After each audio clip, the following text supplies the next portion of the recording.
freezing on Saturday. Like, it was fine in the sun, but then once the sun passed over the building, it was wind, and then I had to run back to my car and get gloves. But they were playing reggae music, which I thought was cool to make you think you're feeling warm. Optimistic of summer, maybe. Yeah, and I'm like, maybe I do feel warm. Like, no, I don't. It's windy. I'm cold right now. And then today, where it's like, what just happened? And now the snow is almost gone already. I don't know about you, Carla, but Yeah, we got about 6 to 8 fluffy inches, but it's already half melted now. So. Oh boy, we're having multiple bends. Let's do this. We gotta start now, or we're gonna lose them. Oh, god damn it. It keeps freezing. Yep, we got you, though. We hear you. You're my boy, Ben. Do you see me, or is it frozen? It is frozen. Well, I can see you in one of them. But not moving. Yeah, You're frozen now. Son of a dick. Well, Perfect. I can hear you.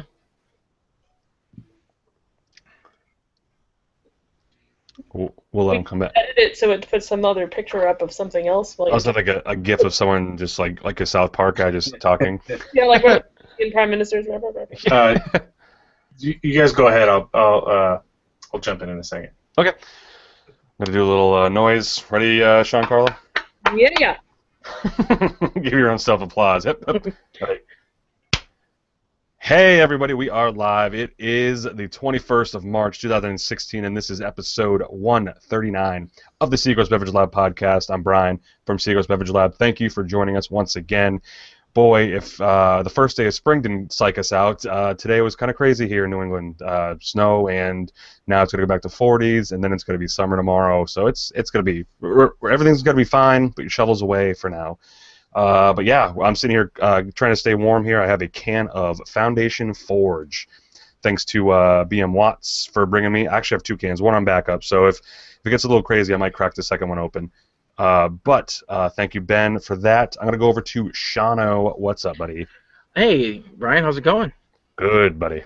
I am Sean Jansen from twobeerguys.com. I am currently drinking a Hidden Cove Buried Treasure, which is from their Barrel Age series, and it's described as a cornucopia of blueberries, blackberries, and raspberries, soured with Brett and Lacto, aged 10 months in rum barrel.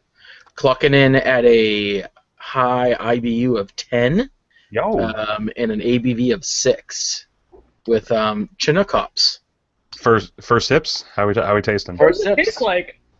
Hidden Cove. I've been impressed with what I've had so far. It's got a more of a tart, sour nose, rather than the mixture of the 3 fruits. Wait for it. This is good. It tastes a lot more like a fruity Brett. The Brett comes out pretty dominant in the flavor, but it's good. Nice. And at 6%, it's pretty delicious. Wait, 6? I thought you just said 10. IBUs. Oh, sorry. Yeah. Oh, 10 IBUs. All right. I'm like, wait a second. Uh-oh, the 10%'s already kicking in for Sean. Here, I forgot what it was. Oh man. All right, Carla, what's going on? Oh, is that a Dogfish Head glass? It's one of those Spiegelau IPA glasses. Yeah, it came in the set. It wasn't one I bought from Dogfish, but they're the same design, I think, for them. Sweet. I am actually drinking a beer from Canada because I went to Canada last weekend. It's Maybe's Brewing Company, and the name of it is Workhorse IPA. So these guys are from Fredericton, New Brunswick, which is where the fest was that I went. Not this weekend, but the weekend before. Nice. How are the Canadians and their IPAs? Honestly, this one's really good. I'm pretty psyched about it. I went to this fest, and I basically had zero knowledge of all these breweries because hardly any of them cross over to the U.S. at all, so I kind of tried a whole bunch of stuff, but these guys and a few others really stood out, but not everybody's making IPAs, not everybody's making the cloudy New England-style IPAs. I had some really clear ones. It was really nice, but I also had some good sour stuff, some really nice dark ones, and we can talk a little bit more about that later, but I was impressed, and I'm a little jealous because none of that crosses over because of all the, legal blah of trying to get beer across. But I brought back enough to be under the little legal limit to declare things. Oh, nice. So was that in the trunk? You put that in the trunk of the car, and then you tell when you get to the border?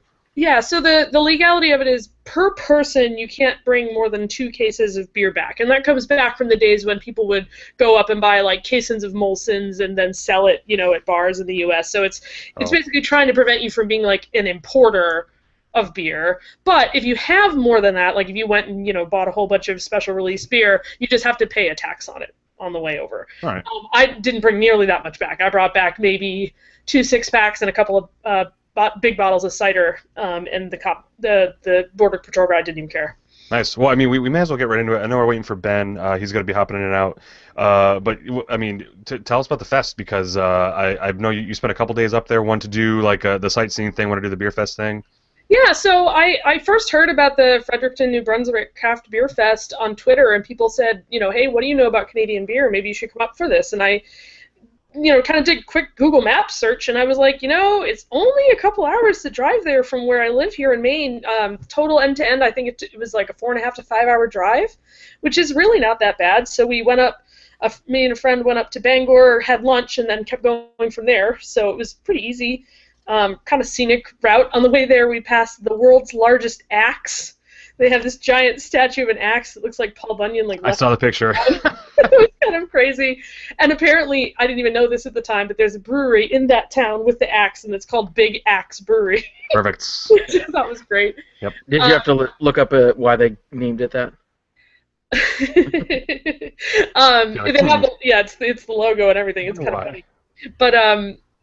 But there were at least 50 breweries at this fest. So they had it in kind of a convention center kind of area, so there was a big open space, tons of breweries, but I was impressed with a couple things. First of all the people there, we have the typical, beer bro guy that goes to, beer fest, and you have that kind of thing. Yeah, this Sean. was a really different crowd of people, and flannel was definitely the official attire. You were wearing flannel.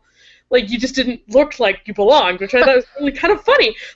You say that like it's stereotypical, but it's actually a thing. But there was also a lot of cider going on up there. So they had, out of the 50 breweries that were there, they probably had, 7 or 8 different cider companies, and they were doing some crazy creative stuff. Went to one called Red Rover that had a soft opening for their tasting room. They have a tasting room just for the ciders, and they have all this crazy fruits and stuff being added to it, and everybody was into the ciders. So it wasn't just the people who were not into beer hanging out at the cider tables. People were going back and forth between everything, so that kind of surprised me.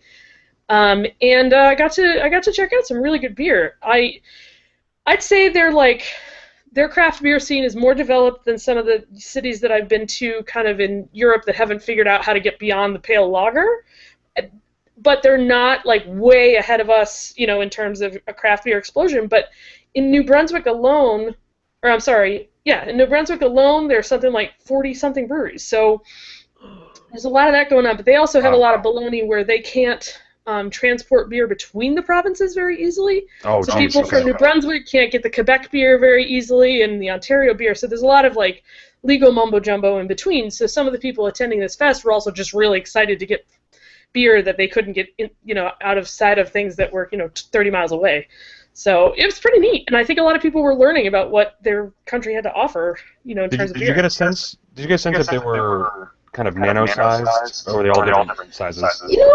There were some that were obviously very tiny, but there were. I feel like it's the same mix you see at the fest that we go to here. There's the wicked tiny guys, and then there's everybody has a 15-barrel system.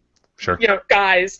And then there are some that are obviously the kind of medium-sized pseudo-macros stuff that would be equivalent to the size of Red Hook or Magic Hat. And they were kind of obvious who they were. But there was a really big size range. It wasn't everybody was 6 months old and 1-barrel systems. Mm-hmm. So there has been some development going on there. I've just never heard about any of it. That's crazy, yeah. Yeah, so if you guys get a chance to go up there, Fredericton is a really cool town. They've got a downtown area that's coming up and developing. I went to a place that served nothing but poutine, all night long. They had hangover special ones that it was crazy. Did you get a sense of traveling up to Canada and having sort of a map that gets you to places, or was Beer Advocate your best friend? Kind of thing? Actually, someone on Facebook in the Society of Beer Travelers discussion sent me a link to a map somebody had put together of just the breweries in New Brunswick. Okay. But there are listings for the various provinces on Beer Advocate. I checked that too, and that's actually pretty good. But even so, like Untapped, I found a bunch of stuff. Just regular Google searching, got it in there pretty good. I gotta start using Untapped for actual searching of like where I'm at.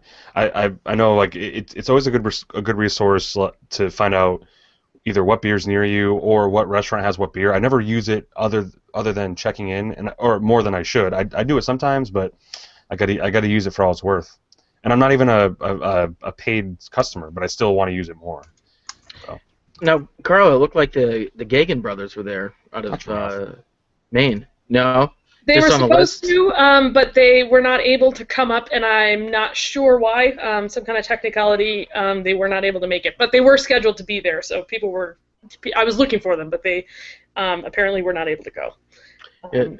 Other than that, and a couple of the other big guys, the only one I really recognized was like Glutenberg, which you can get here in the 16-ounce cans. Yeah, I was really surprised when I looked up the list. I thought, okay, maybe I was very unfamiliar with any of those, but I think there was one called Bad Robot made really good beer. Propeller Brewing Company was another good one, and then St. Ambrose is from Quebec, and they had this fruit beer. It was an apricot beer. It was like the freshest fruit beer I've ever had in my life. So it wasn't everybody doing the same thing either, which was nice. That's good. I like it.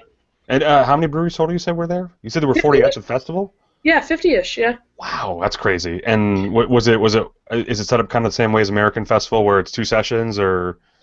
This one was, yes, this one had 2 sessions. They had one from like 2 to 4 and then one from 7 to 9. Oh, cool. And I went to the later one because during the day we went out and had lunch and went to a couple of tasting rooms for some of the breweries anyway. Went to Grimross Brewing Company's tasting room, and it just reminded me of all the tasting rooms that we have here. You got the chalkboard, you've got the barrels as tables, and you've got the flight, that you go through, and it's pretty cool.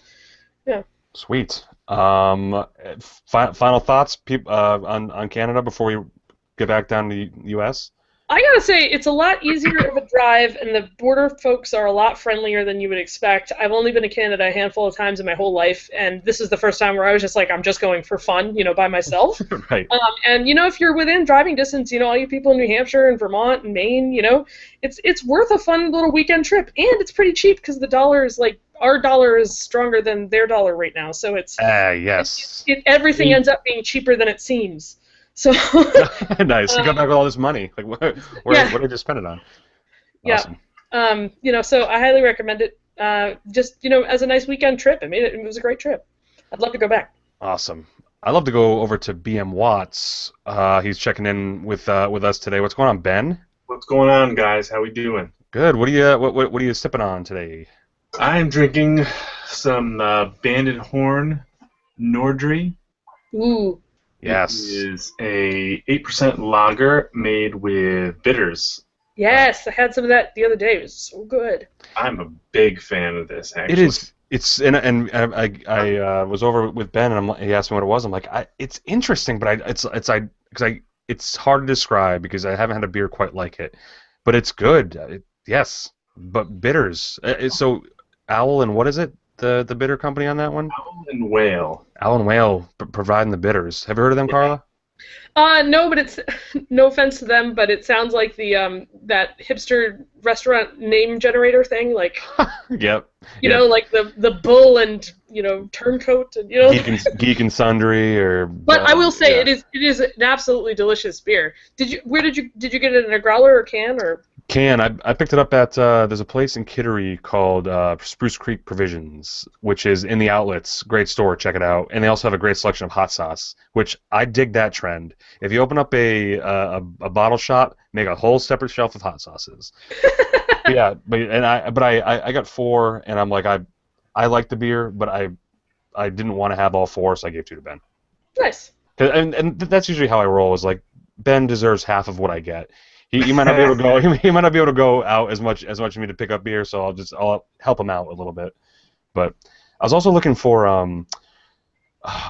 anything from Bunker, but they hadn't gone up there yet, or hadn't got beer from them yet. So I was just just waiting for it. But I did see a new can recently from Bunker on Instagram coming out. Have you seen any Pepperell Pills in cans yet? Negative. The last time I saw it was at 7-Eleven. I saw it at the brewery, but I haven't seen it beyond the brewery. I saw the cans; they're really cool, but I haven't seen them in retail yet. That's a Pils. Yep. Was it the? I mean, the only ones I'm seeing now are Lumineer and the other one. Daikaiju? Yes, that one. I mean, which is both solid. Now awesome. I stopped there on Sunday, and I had their Baltic Porter, which is called Blind Eye, which was fantastic, but they're not bottling that. So I hope they do, though, because it was really, really good. And it's not that far from, I mean, it's closer than Portland for people that are in southern New Hampshire and North Shore, Mass. But it's such a good, well worth the trip. But Ben, was that? And table tennis. Oh, table tennis for days. That place is huge. And then they have, like I said, Gin Place in the same hallway, and Portland Pie Company, which also has ready-made dough in Hannaford's grocery store, which, again, big fan. So, Ben, you said you like bitters. What is it that you like about them? Like, how'd you get to liking bitters? I mean, there's I feel like for decades now, there's only been like one brand of bitters ever in the world, and it's kind of cool to see. It's like this glass bottle wrapped in paper. You can buy it just about anywhere, which is crazy because it's like 45% alcohol. Yep. But it's cool to see now that like so many different people are experimenting with bitters. It's really just a tincture. It's really just an infusion of flavors into like grain alcohol.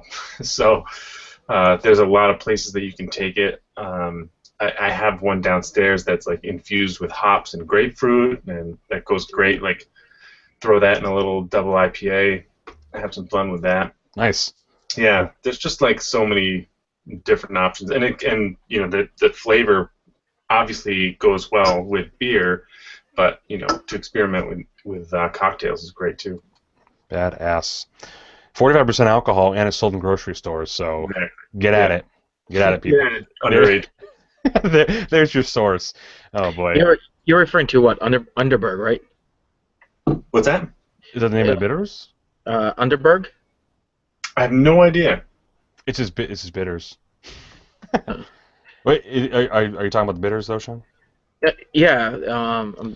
That's what No. Isn't Underberg like an aperitif, small thing? I think I know what you're talking about. Put the picture there. That's sold in like a case of like 12 at like the 7-Eleven cash register. I'm talking about Angostura, Angostura. Let me look at that image. So not that, Sean, because I think those are tiny bottles. Yes, yeah. This Underberg is an aperitif thing. It's like a digestif that you do after you drink a lot. Like it's a little. I thought those were. They call it a digestive. It's like a teeny little, like, warms your belly, and then you're done drinking for the whole rest of the night. But aren't they bitters? It could be bitter. But it's, I don't know. I don't know. It just says after a good meal, which is not, it's just alcohol, some extracts from what I can read on the side of the label. But technically not like the bitter that you put into a drink. But still, I remember, I think aren't they sold in like weird sashes, like long hanging things in a grocery store? A bandolier. Excuse me. Speaking of bandolier. I've seen them like that, yeah. Bandolier. Oh, boy. So definitely check it out. It's called, was it Nordry again? Rob? Nordri. Rob Nordry? Okay. Rob Nordry. Perfect. Shout out. So we have the show notes again are on SBLPodcast.com for everyone that are following along with the show and in the chat. A couple things to talk about. I wanted to. This is news from nearly a month ago, and I just found out about it last week because it's to my own fault because Carla and I are big fans of. Breweries should have their own blogs and their own websites. Well, Treehouse does, and they update it very constantly, but I just never have it in my own feed. And they posted a little something last month about some huge plans they have coming up. And for everyone that knows Treehouse Brewery, one of the most popular breweries that people are talking about, is based out of Munson, Massachusetts, which is near my hometown, and it's great place. They moved from a smaller tasting room across the street to a bigger brewery. Well, now they have plans within by the end of the year into next year to move to Charlton, Massachusetts, which is a couple towns over from there. And a quick excerpt from what their plans are.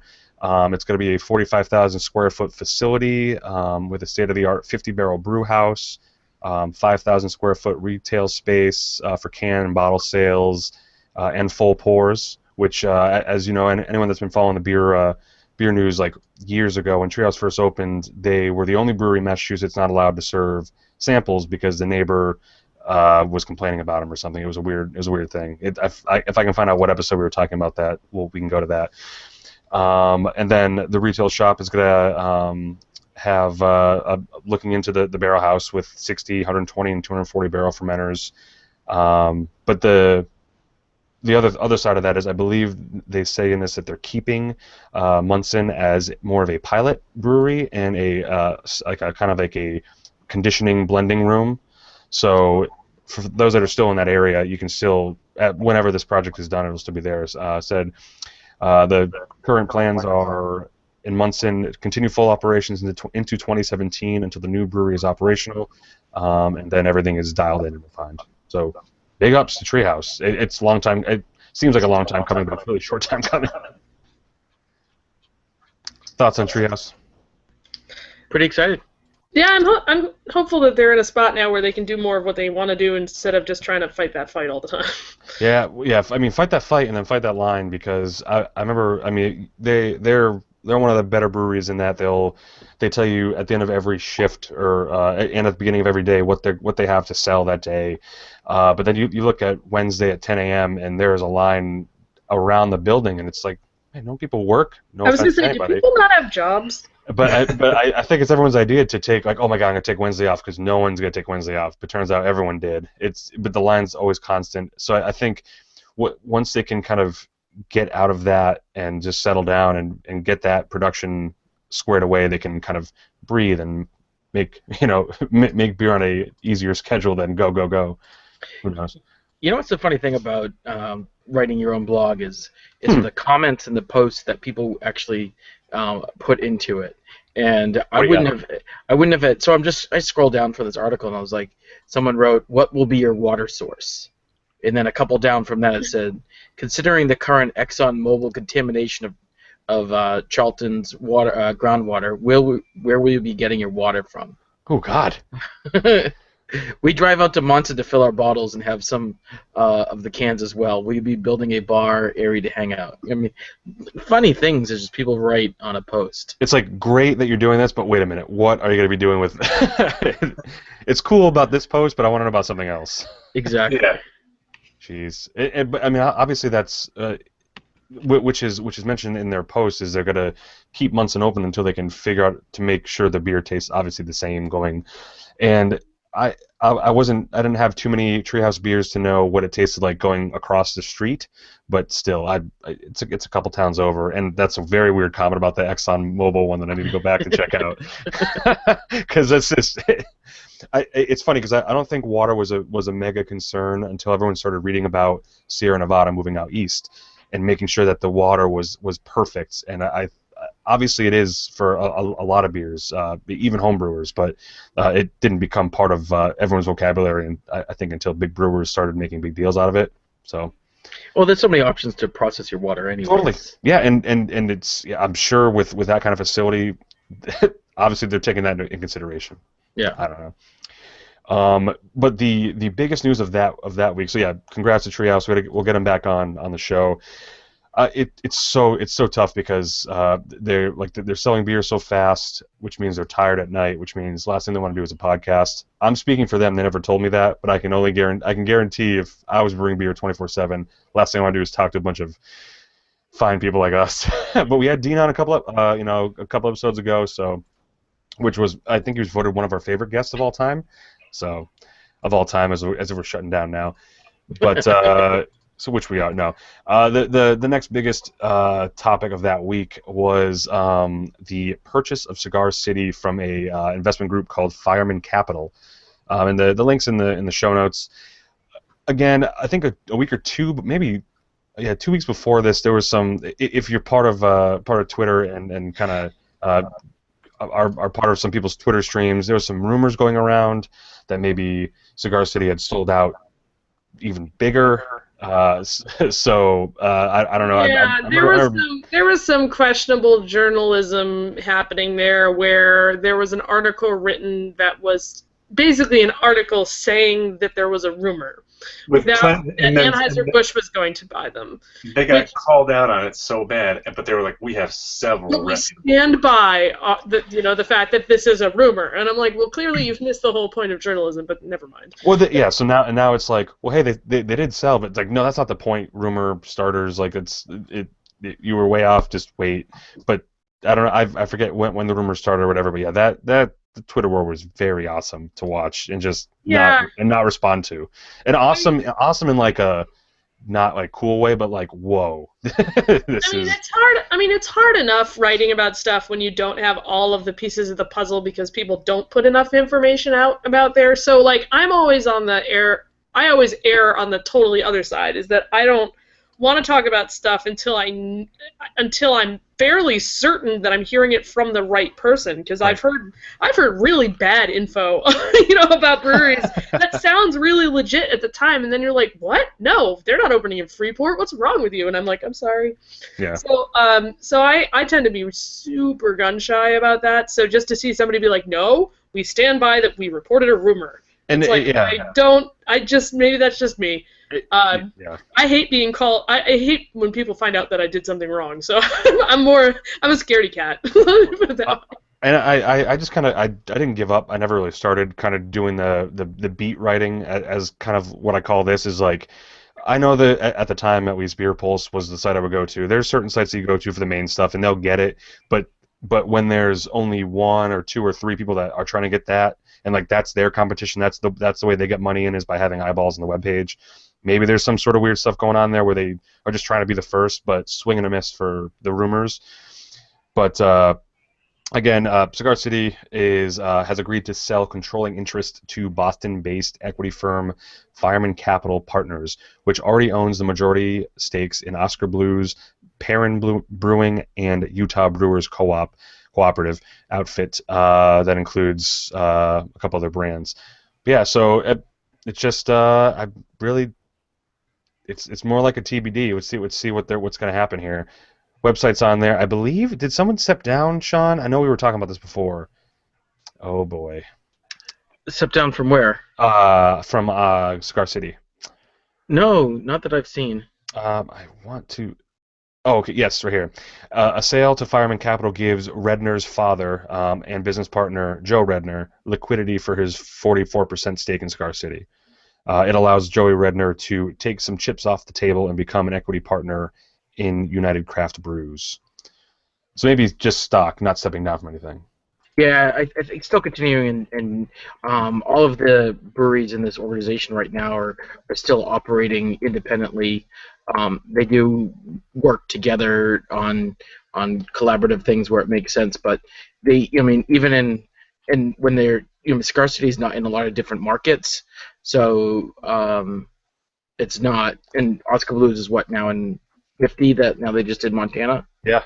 So that's kind of the. I mean, usually when I hear news like this, my first side is great. If there's more money behind this, maybe we can get it up here. It'd be nice to get a little highlight up here, or I mean, please, anything else really.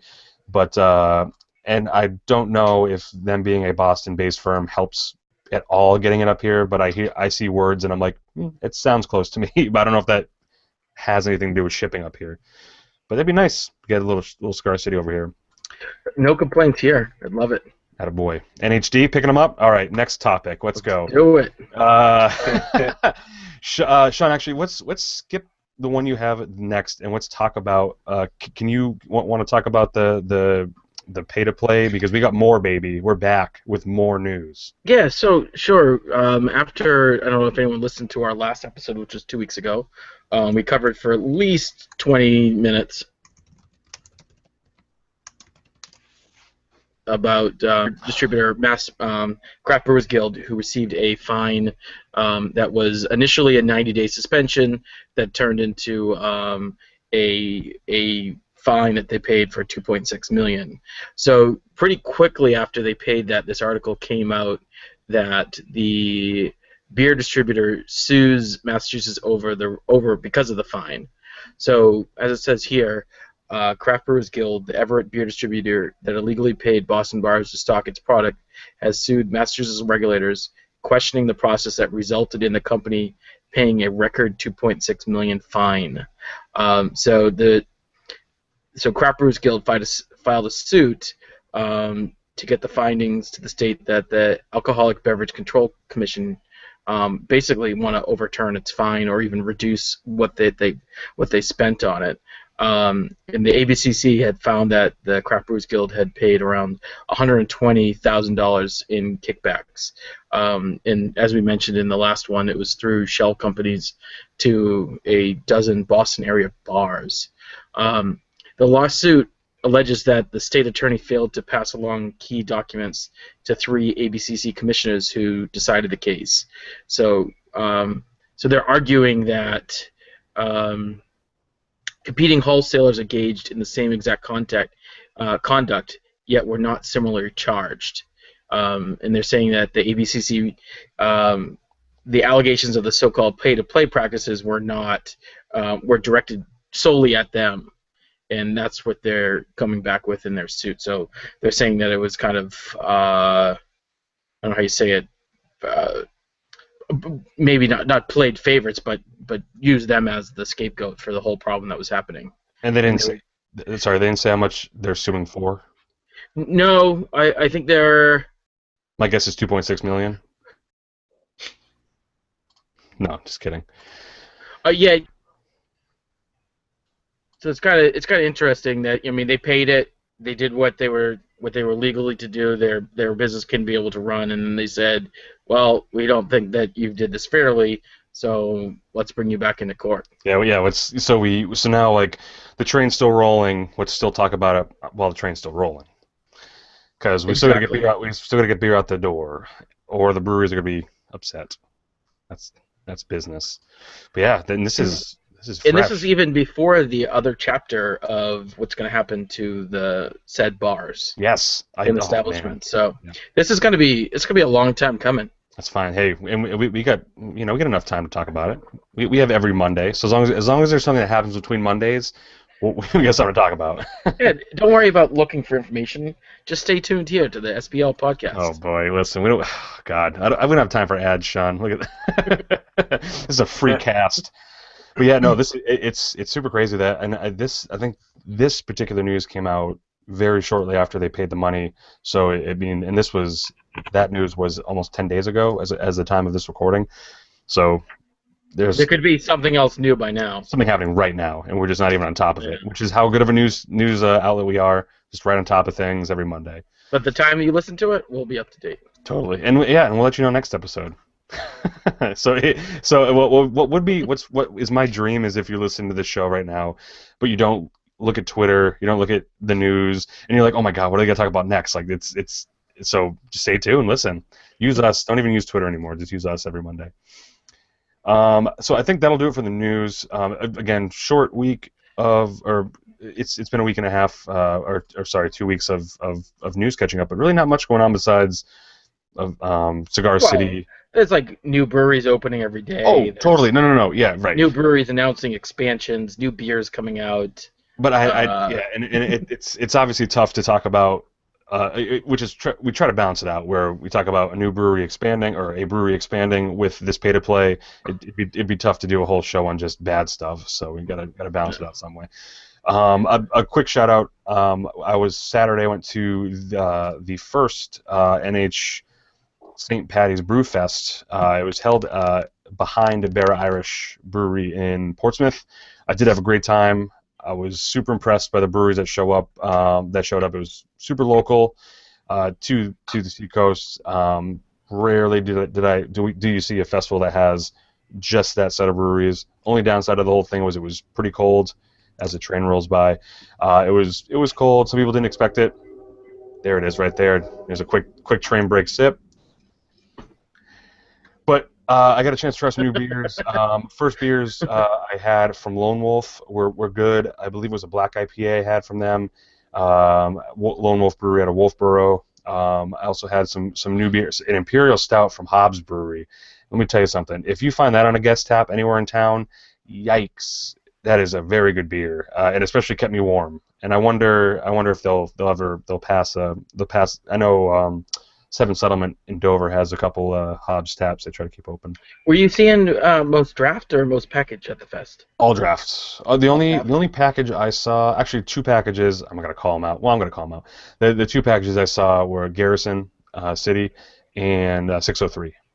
I heard that Garrison City changed to different can sizes, like they're doing the 4-packs now. Is that true? So and I think it's 4-packs for the more higher ABV beers, because Okay. I know Is that like this size can?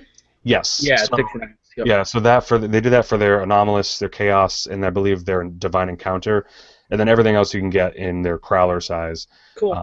But I believe again at the time of this recording until Wednesday they're doing some maintenance in the brew house. So I think just kind of some spring cleaning as they told me.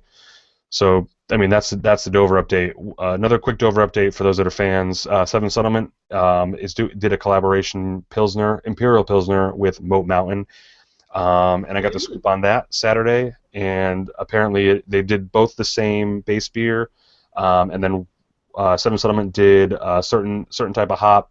Moat Mountain did a certain type of hop, and they're got to be both put on at each respective brewery. So you get to try two beers of the same head to head. I like that a lot.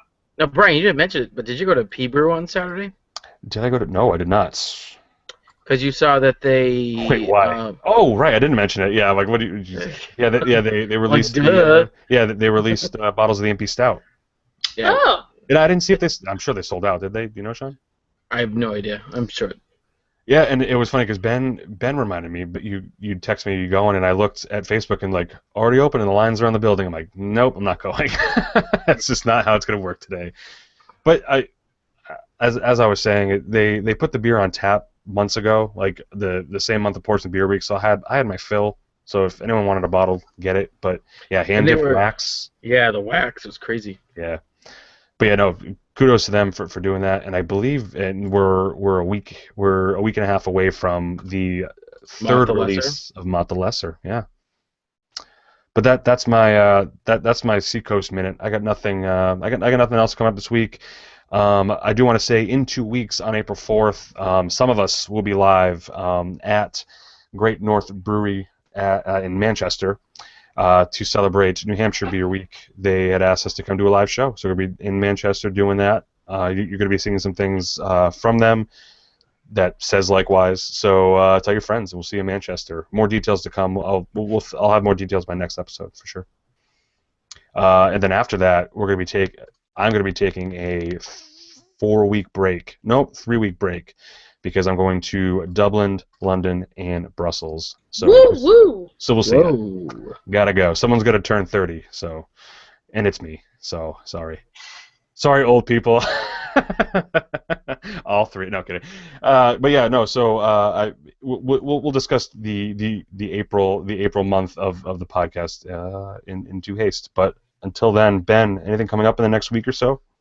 I know Saturday we've got a dinner release, I believe. Can anybody back me up on that? I'm pretty sure you're right. I believe it is this Saturday, but I can double check. Yeah, I'm gonna wait till weather is warm until I'm standing in a line for anything. That's for sure. True story. Truth story. Nice. Yeah, not too much going on. Like I said, I'm excited for Pepperell Pills. Can't wait to just be able to grab that in cans and bring that home. That's a fantastic Pills. Yeah. I'm wondering for how long I can just sit here and think. What about WrestleMania? Hey, let's talk about WrestleMania real quick.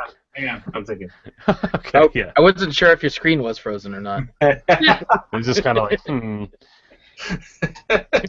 So, I've got a couple quick Maine updates. Just Yeah, get in there. Yeah. So earlier today, I was going through, and I realized that in January, I posted something on my Facebook that was like, oh, okay, here's the beers and breweries that are going to be opening in the spring, and then like that list exploded.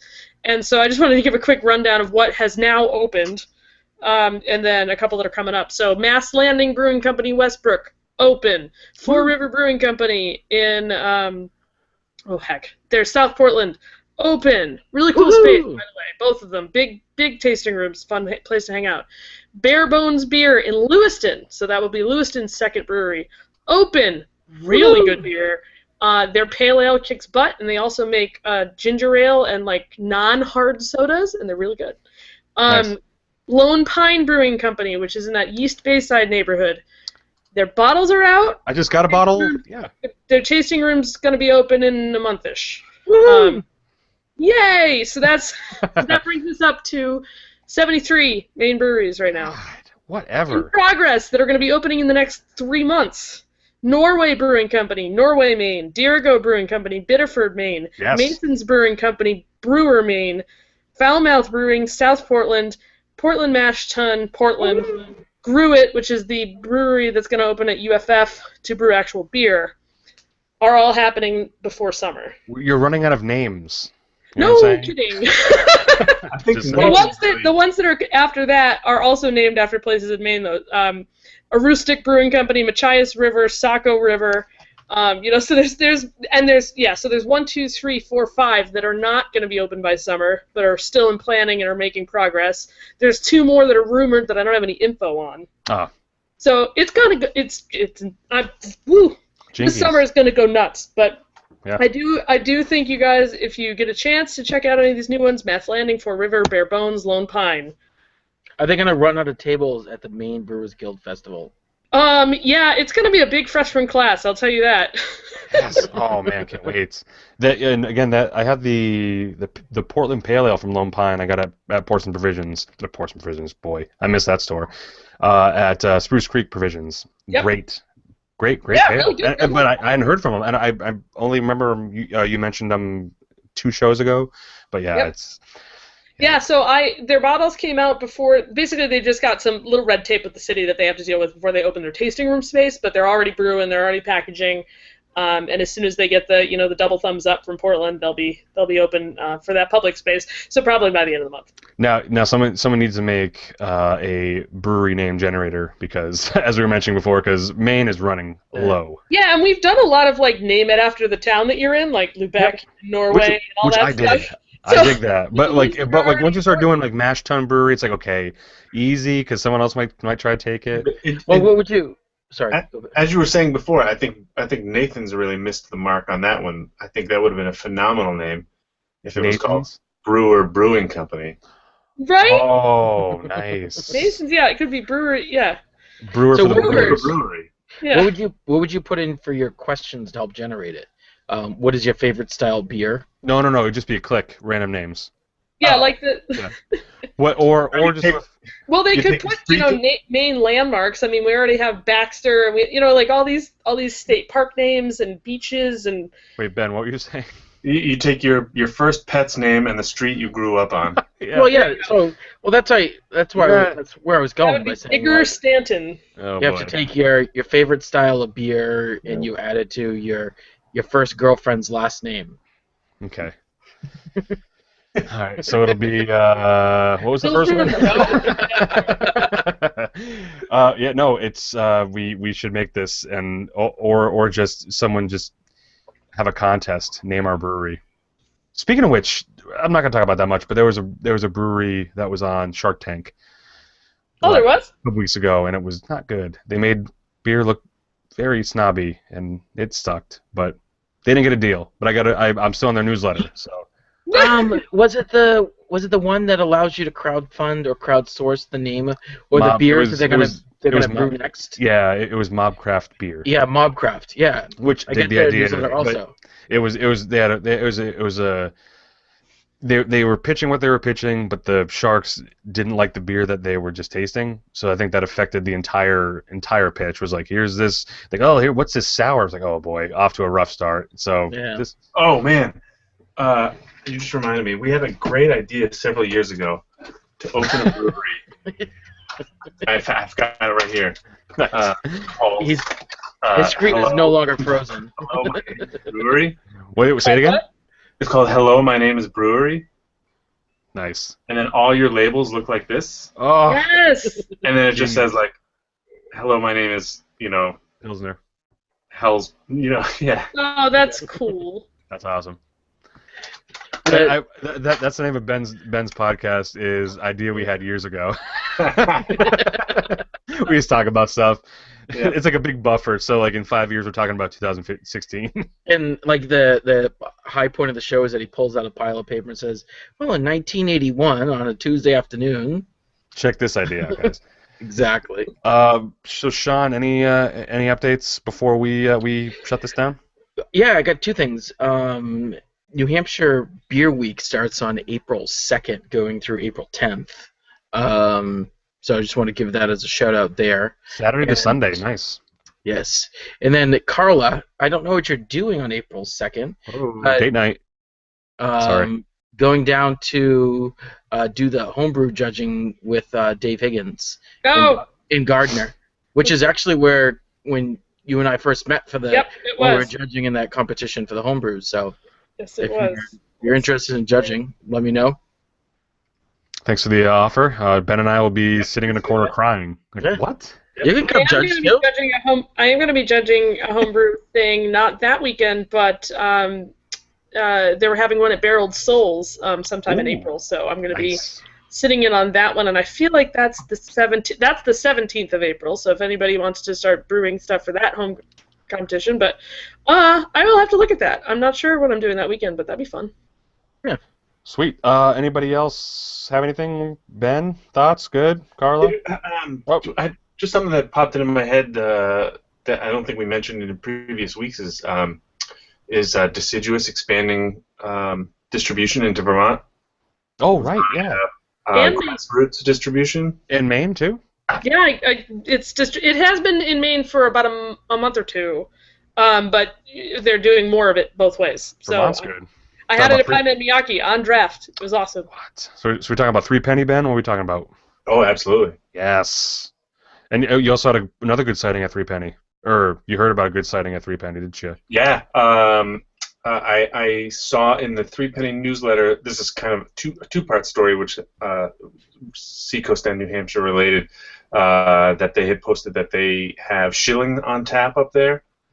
And then I noticed in the newsletter that he said, "You've been bugging me to put Finest Kind back on, so fine, I'm putting it back on." And I emailed him and I said, "Are people really excited, that excited up there about Finest Kind?" And he said, "Absolutely. Like, people can't get enough of it." That's crazy. What? And that's awesome and crazy. Yeah. To be amongst like a Hill Farmstead, Lawson's tap list. Like where's the beef? Where's the Finest Kind? Yeah. That's what they're looking for. Awesome. Well, I guess it's going to do it. Again, we'll be back on the 28th for episode number 140 of the Seacoast Beverages Lab podcast. Sean, Carla, Ben, another good show, and cheers. Cheers. Cheers. Bye.